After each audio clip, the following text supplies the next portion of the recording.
In this video, I'm going to share my secret stash of 10 books specifically on human behavior and psychology that has totally transformed the way that I think about coaching.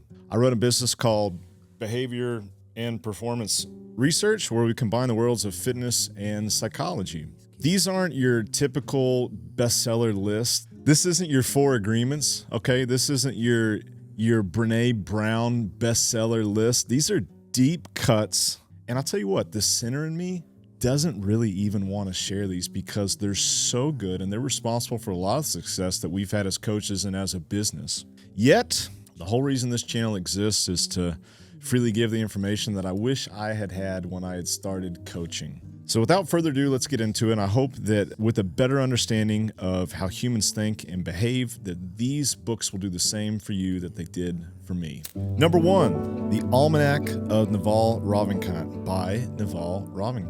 Naval is an extremely smart individual, considered an angel investor, and I'm sure that this is not the book that you thought that I would lead with, but it's been incredibly helpful for a number of reasons. 1, he talks about specific knowledge. He talks about that in a world that has billions of people, you are uniquely equipped to coach people in the way that you think is best designed for them with the skill set that you and you alone possess. That's been really encouraging as we've remixed what our business is from something that was very generic to now something that's very niche and very specific, and I have this book to give credit to. In coaching applications specifically, he talks about long-term thinking. There's other guys that talk about this as well. Ray Dalio talks about first and second order, but I like the way that he frames this in terms of making decisions that have a compounding effect. In fitness, this is really helpful because there's stuff everywhere that talks about quick fixes, fast weight loss, and he has a great way of framing this to make choices that have a compounding effect over years and decades. This is a great book to give you, and it did give us confidence to be exactly who we think that we should be as coaches and as a business, regardless of what's in vogue in the industry at the moment. Number 2, The Origins of Virtue by Matt Ridley. This dude, anything he writes is good. Red Queen, this book specifically taught me how cooperation versus competition is hardwired into us as human beings. People are hardwired to want to get along, and he goes into the evolution of that and the biology of that, if you know the right things to say and to do. This has guided how we think about entering into a relationship with a client. This has even influenced how we go about making a sale.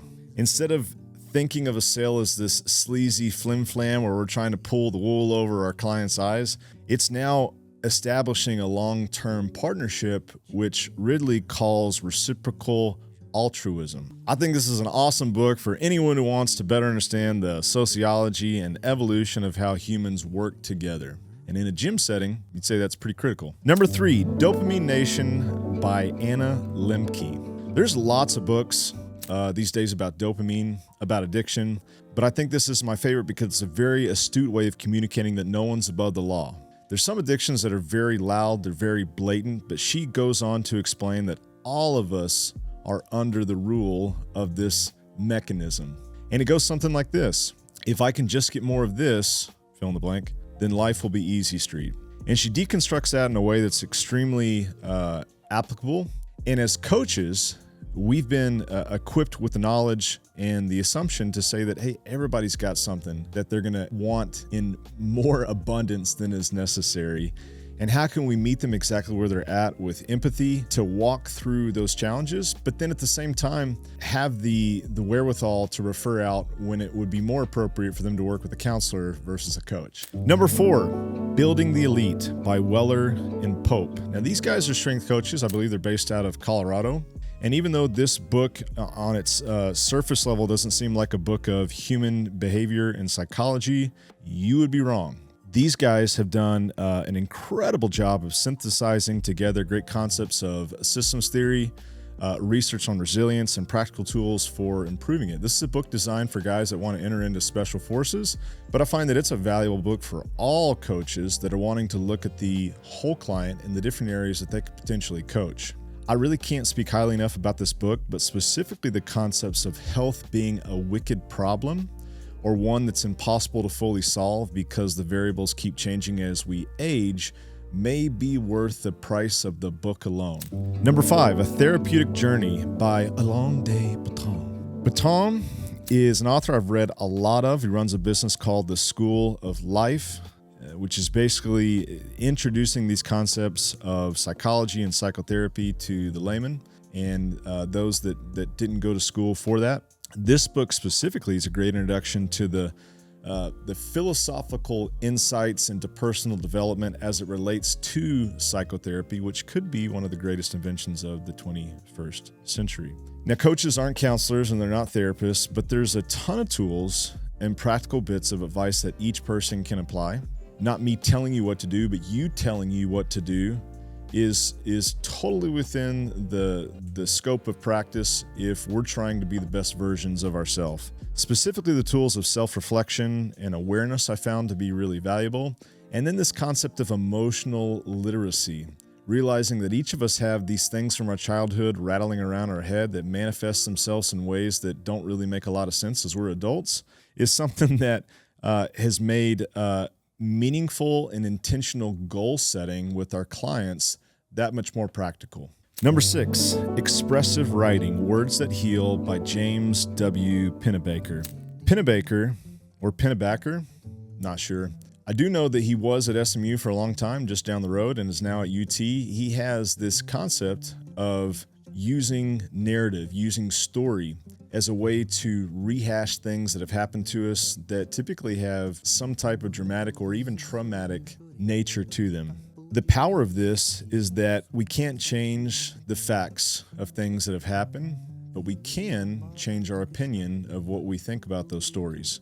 Reframing stories and seeing them in a new light, I think, is an incredibly valuable tool as a coach. And we incorporate a lot of writing at BPR as a way to make sense of what's happened to us, but also as a way to put into a narrative or to story weave, as they call it, things that have yet to happen to us. While this book, again, deals with trauma specifically, it's been really valuable in teaching us how story, narrative, verbal processing, and how the brain remembers things and records information. To change in any sense of the word is to tap into this concept with a pen and a pad. Number 7, Immunity to Change by Lisa Lahey. Dr. Lahey is a psychologist somewhere in New England, I believe. This is a framework that's been really helpful anytime somebody says they're going to do something and they don't do it, which is pretty common. She's helped us understand that in coaching humans, there's some complexity. It's totally normal for someone to say, I really want this, and then another part of them to say, I am actually afraid of getting that thing. And so Immunity to Change is a very specific protocol where we can uncover some of these competing yet unconscious ways that we protect ourselves from those changes. In coaching, we use this framework to deep dive, to scuba dive. We've had videos specifically on this topic about how we might uncover, shed some light on these underlying beliefs or even hesitancies for the things that we say that we want. Number 8, The Uncontrollability of the World by Harmit Rosa. In coaching, there's this tendency to think that everything is our responsibility, that everything is within our control, and that our clients wanted it yesterday. This isn't unfounded. We're not the only ones that feel this way.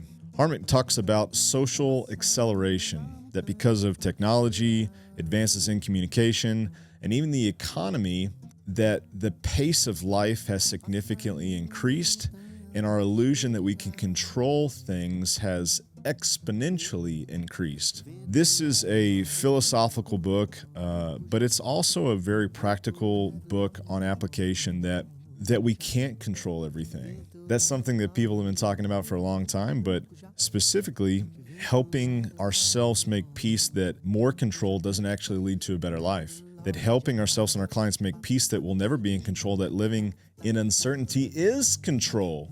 Marinate on that.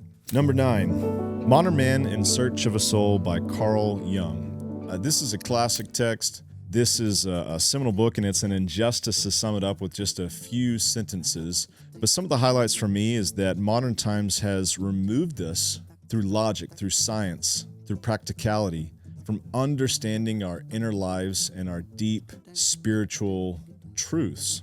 Jung argues for faith and even religion as a way to make sense of those things. And from a coaching standpoint, I believe it's totally appropriate to open the door to conversations like this with the client leading, putting the soul back in coaching, so to speak. This book is also where he introduced the concepts of the shadow side of who we are, which is to say there's a part that we're really happy with, but then there's a part that we kind of tuck away, that we hide, that we're not as proud of, but is actually a part of who we are. To embrace that and to be realistic about all the good stuff and then all the yucky, not so good stuff is what it means to be a human being.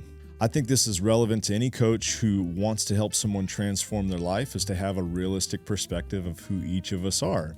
In fact, to be bold enough to say that you can't really transform unless you know those things, and at the same time to have a deep meaning in something that's big enough that you would want to potentially overcome and even embrace some of those things that just aren't as nice about who we are. Number 10, Letters to a Young Poet by Rainer Maria Rilke. Now, this last book is not a book of psychology. It's not per se a book of human behavior, but then again it is. Rilke, who's a poet, is writing letters to an up-and-coming poet who doesn't seem to have it all figured out and wants all of the answers from Rilke himself. This makes me think that most of the time what we need is intrinsically already there, but we look outside to see if someone will just answer the question for us. Rilke, and How We'll Close, does a great job of answering that concept that's very common. He says this: be patient towards all that is unsolved in your heart and try to love the questions themselves. It's good, right? Like locked rooms and like books that are now written in a very foreign tongue. Do not seek the answers which cannot be given you because you would not be able to live them. And the point is to live everything. Live the questions now, he says. Perhaps you will then gradually, without noticing it, live along some distant day into the answer. I'll leave you with that. These are 10 books that on the tip of my tongue I'd recommend to anybody that's trying to figure this stuff out, trying to incorporate it into their business, but I'd be curious what your books are. What's on your list? I love reading. I love learning. If you have any that you think have been really transformative to you as a coach or even as an individual, please share them in the comments, and thanks for watching. Subscribe!